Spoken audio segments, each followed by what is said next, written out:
Brace yourself for unprecedented epicness, because today I'm going to shed light on the history of the golden era of action figure collecting. When is this time period? You may ask. Well, this time period transpired amid the early 2000s. I would say that it ended amid Toy Biz becoming defunct, so it lasted anywhere from the year 2000 to the year 2008.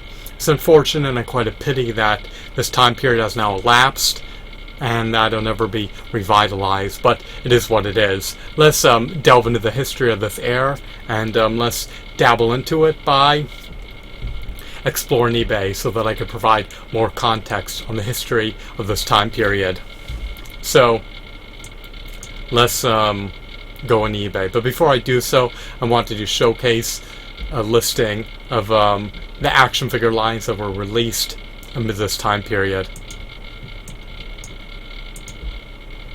So, during the early 2000s, there were a copious amount of action figure lines that were released, such as the Transformers Armada action figure line, the Toy Biz Marvel Legends action figure line, the Lord of the Rings action figure line, the Halo 2 action figure line, the Star Wars The Revenge of the Sith action figure line, the Soda Toys Street Fighter action figure line, the Jakks Pacific Dragon Ball Z action figure line, and the list goes on. I believe that the Yu-Gi-Oh! Action figure line was released in 2003.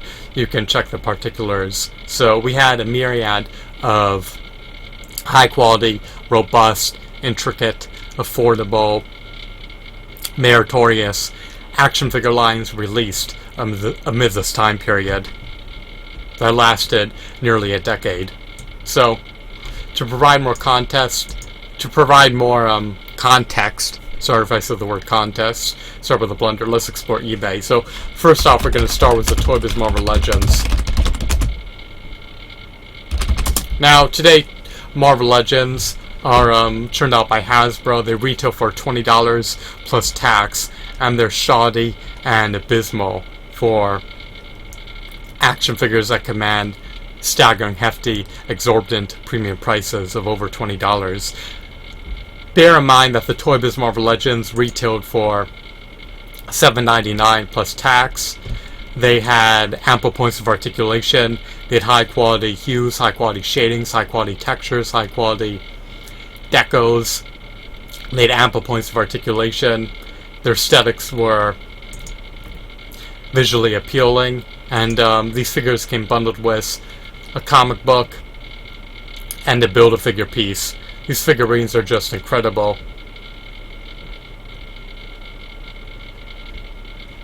They costed 250% less than the Hasbro Marvel Legends, and they had at least 250% more merit than the Hasbro Marvel Legends. So it's quite a shame and quite a pity that the standards have degraded, the standards have plunged and plummeted into the abyss, but it is what it is. I can reminisce about the past and peruse eBay every time I want to think about what used to be offered by retailers in the past decade. So it's quite a miss on Hasbro's end, but it is what it is. I just love these figurines. For $8 plus tax, you couldn't have gone wrong procuring a single Toy Biz Marvel Legends figurine. So that's what you got back then. You paid 250% less, and you got 250% more value for your money. The figures have more points of articulation, they have better details, better hues, better textures, better aesthetics, better sculpts, better shadings, and better molds. Their accessories were also of higher quality. So, those are the illustrious, legendary, renowned Toy Biz Marvel Legends action figures that debuted amid the early 2000s. Alrighty, let's move on. Before we do so, we can look at some more. We have one of the Punisher, another one of Bullseye, one of Captain America, and one of Bishop. So, let's look at the Lord of the Rings action figure line. These action figures are just incredible. They retailed for roughly $8 each. They were meticulously detailed.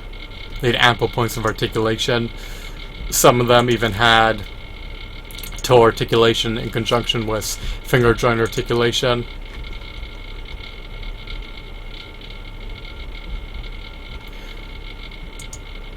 I love the heraldry of their armor. I love their armaments. I love their cosmetics. I love their accessories. These figures just offer tremendous merit. They warranted their asking prices. It's too bad that figures today are not 1/10 as decent for their price. I love this figure of Sauron. I love this figure of Gil-galad and the former king of Middle-earth. These figurines are just incredible. They're ineffably epic. They emulate their movie counterparts, and they're durable and sturdy and are not shoddy and fragile like modern day action figures of today. So I believe the company that took up the reins of the Hobbit license is Abridged, or has a name similar to that. They churned out Hobbit action figures that were not up to par with Toy Biz Lord of the Rings action figures. So it's quite a shame that companies desecrate action figure lines, but it is what it is. At least you'll always be able to buy Toy Biz Lord of the Rings action figures on eBay, presuming that people are willing to sell them.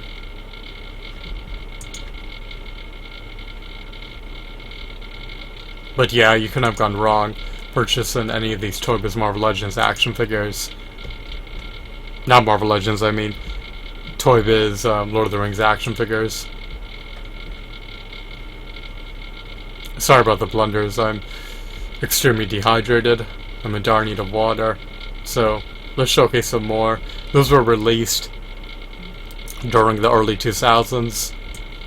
And then of course we have He-Man and the Masters of the Universe Tudor Deck series, which were sculpted by the Four Horsemen Studios Corporation.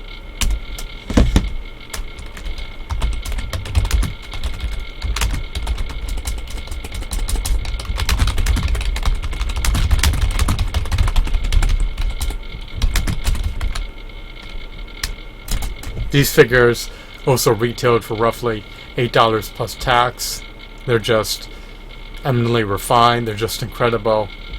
They emulate the likeness of their cartoon counterparts. They came with ample accessories. They're eminently refined. And the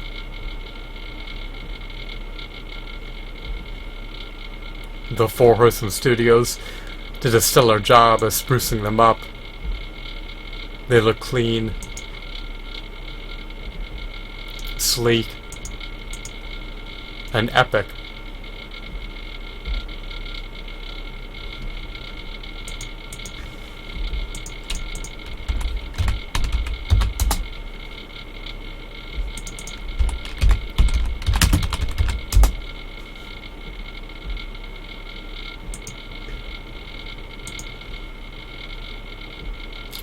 I love the metallic paint applications on some of their armor. It's just incredible, to say the least. They're adorned with incredible details, and they're just excellent display pieces. So it's too bad that they command premium prices of over $20 today. It's too bad that they can only be bought via online at the Maddie store. This line is discontinued, but the predecessor lines are only available via online.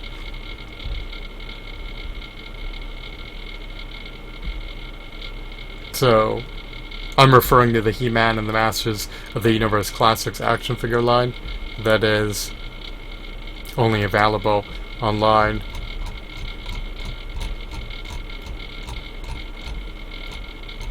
But if you have the opportunity to buy these figurines, and if you're able to buy them for under $10 each, then you lucked out. So these figures are just incredible. They could have used more points of articulation, but I can't complain for under $10 each. Let's showcase another line real briefly.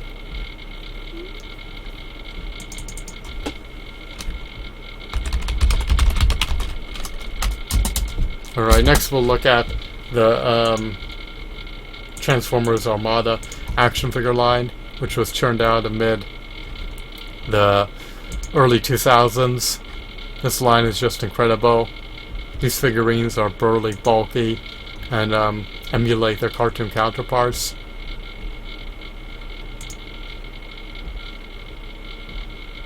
They're meticulously sculpted, and they warranted their asking prices of under $10 each.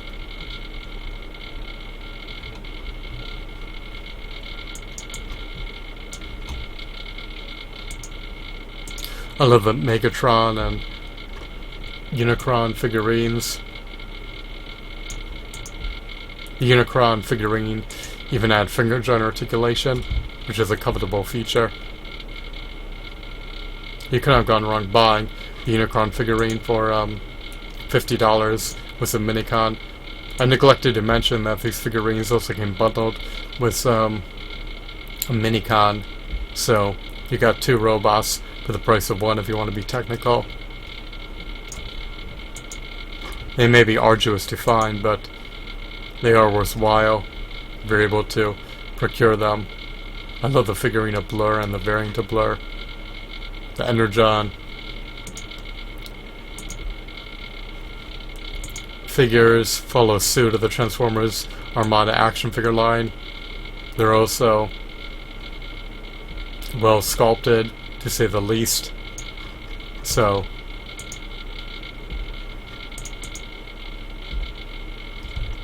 it's too bad that this line is discontinued, but it'll remain epic in perpetuity. That Scavenger figurine is a part of the Transformers Armada action figure line. The rest don't seem to be, with the exception of this Starscream variant figurine. I think his name is Thundercracker. I'm not sure, you can verify that for yourself. That Thrust figurine that looks to be beheaded. He's also part of the Transformers Armada action figure line.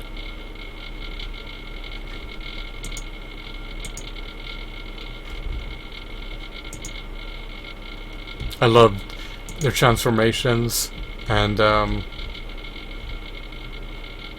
love their Minicons, so you kind of gone wrong dabbling into that line. Alrighty, next we have the TMNT 2003 action figure series, which I believe ended in either 2006 or 2007. Was a release of the TMNT 2007 movie action figure line.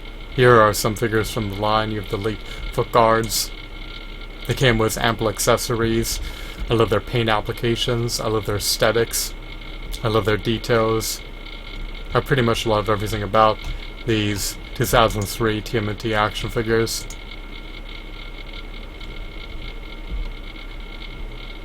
They just look so ineffably epic. They retailed for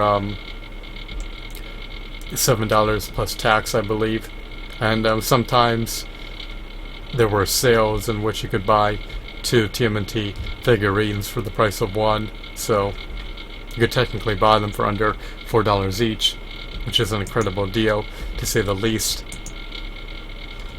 Today, their weapons only have one paint application. Today, their weapons are shoddy. these figurines were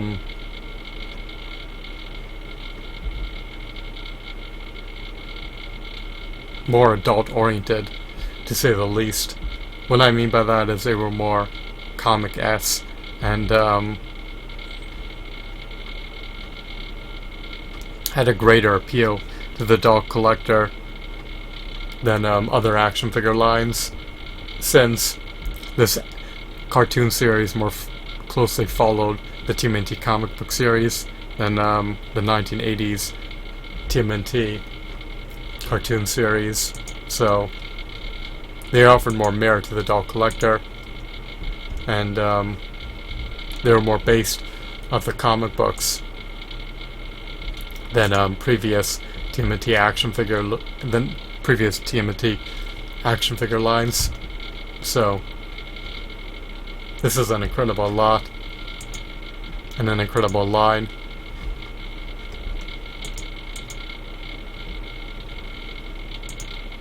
I'm sorry if I'm being a bit redundant, but there's not too much to say other than these action figures are extraordinary and remarkable in no facets.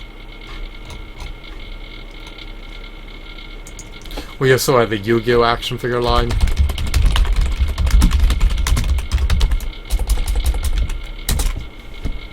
I love the models. They dwarf nearly everything. They stand close to 13 inches tall. You have models of the Egyptian gods, of Exodia, of Exodia Necros, of the Magnet Warriors that confuse the new Valkyrion. You had an action figure of the Summoned Skull.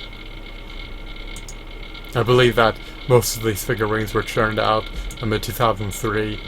Some of them may have been released in the 1990s and then re-released amid the early 2000s. So you could look into that for yourself. But I love the cartoony motif of these figurines. I love the fact that the models had articulation, so the model kits have tremendous merit. You also had minifigures that were meticulously sculpted, and all of these figurines were relatively affordable during the time period. The prices are not on par with anything today. Today, everything's at least $20 plus tax and is shoddy. Back then, everything was mostly $8 plus tax and was of the utmost high quality. So I can't complain about anything that was offered back then, for the most part. Another line that I love is Star Wars. Well, actually, before we get into that, I love the Soda Toys Street Fighter action figure line.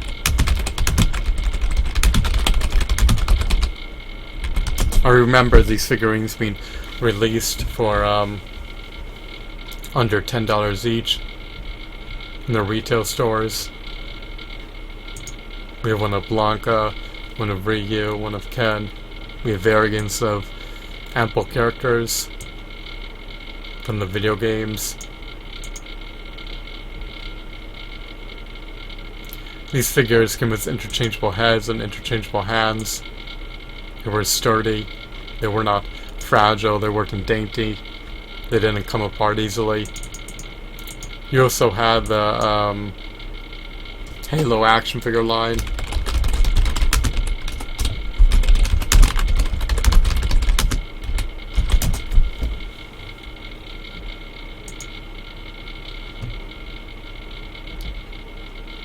Here are some of them from the Halo action figure line.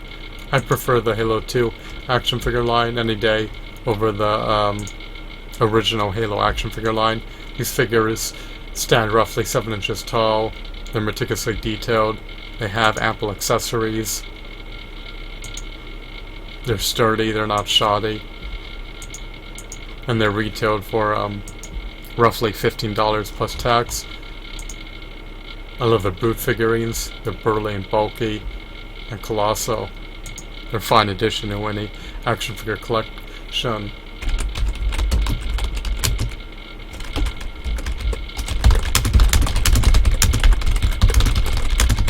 love the Star Wars Revenge of the Sith action figure line. You had ample box sets that were released in tandem with the movie. These figurines had articulation in their elbow joints, in their knee joints.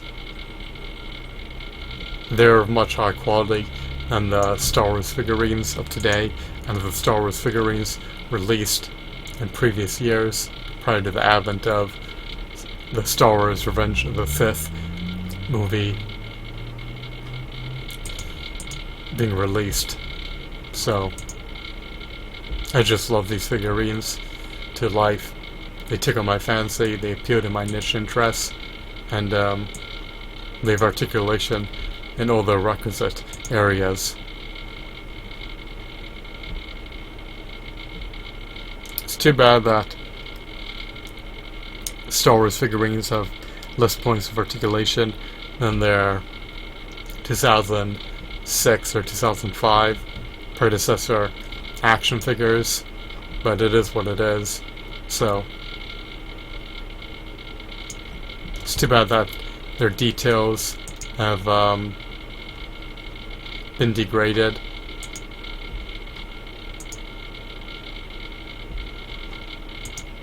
What has transpired is a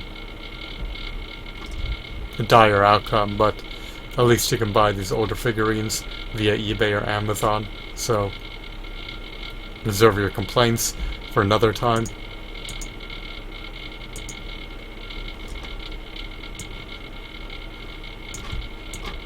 So once again, these are the action figures that were churned out in the 2000s. Unfortunately, these lines are all discontinued. The Yu-Gi-Oh! Action figure line may have been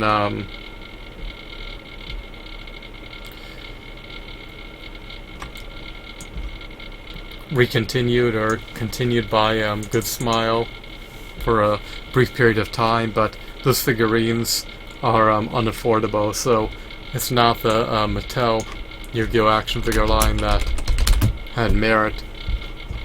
The Good Smile, or actually let's double check that.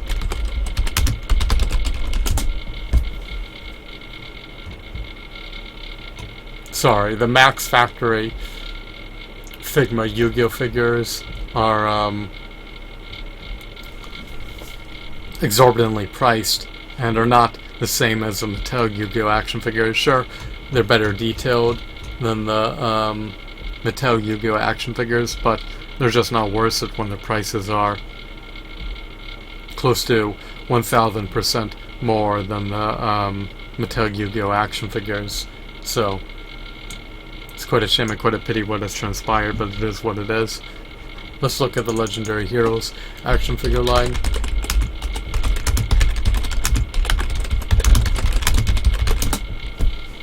So the Legendary Comic Book Heroes action figures are just eminently incredible, to say the least. And it's quite a shame and quite a pity that they're discontinued, but it is what it is. I can't reverse the past, so I just have to cope with the situation at hand and accept that I can no longer buy extraordinary action figures for $8 plus tax that come bundled with a Build-A-Figure piece and incredible accessories. So that was the golden era of action figure collecting. That's when I started collecting action figures right before the golden era of action figure collecting commenced, and I ended shortly after Toy Biz became defunct. So that's pretty much my history of action figure collecting in mid the 2000s. And I pretty much had nearly every Toy Biz Marvel Legend action figure, or every Toy Biz Marvel Legends action figure. I had most of the He-Man, Masters of the Universe, Tudor X action figures. I had a significant amount of the Transformers Armada action figures. I had mostly every Legendary Comic Book Heroes action figure. I had a significant amount of the Lord of the Rings action figures. I had a significant amount of the Halo 2 action figures. I had a significant amount of the Yu-Gi-Oh! Action figures. I had a significant amount of the Star Wars Revenge of the Sith action figures, and I had a significant amount of the Irwin Toys and Jakks Pacific's Dragon Ball Z action figures. Unfortunately, to my dismay, I was forced to relinquish them mid either 2010 or 2011, since my family member wouldn't allow me to store them in our mostly vacant backyard, and since I couldn't afford to finance a storage unit for these action figures amid being a full-time student. So it's quite a shame and quite a pity, but there's nothing I can do to reverse the past. But hopefully I can afford to buy them in the future when I'm done with school. So I'll likely have to pay at least quadruple the price than I initially paid for them, but it is what it is. I probably paid around $3,000 for thousands of these action figures that I accumulated over the course of nearly a decade, and I'll likely have to pay at least $15,000 to buy them back, so anywhere from 400 to 500% more to buy them back. And I was forced to sell them against my own volition for either 1,000 or 1,500. So I no longer had that money. But once I get myself out of debt, and once I'm finished with school, then hopefully I'll be able to buy them back, even if I have to pay 4 times more than I initially paid for them. So it's quite a shame and quite a pity, but it is what it is. So that's the history of the golden era of action figure collecting. I hope that you found this video to be insightful and enthralling. Have a wonderful, marvelous day. Goodbye.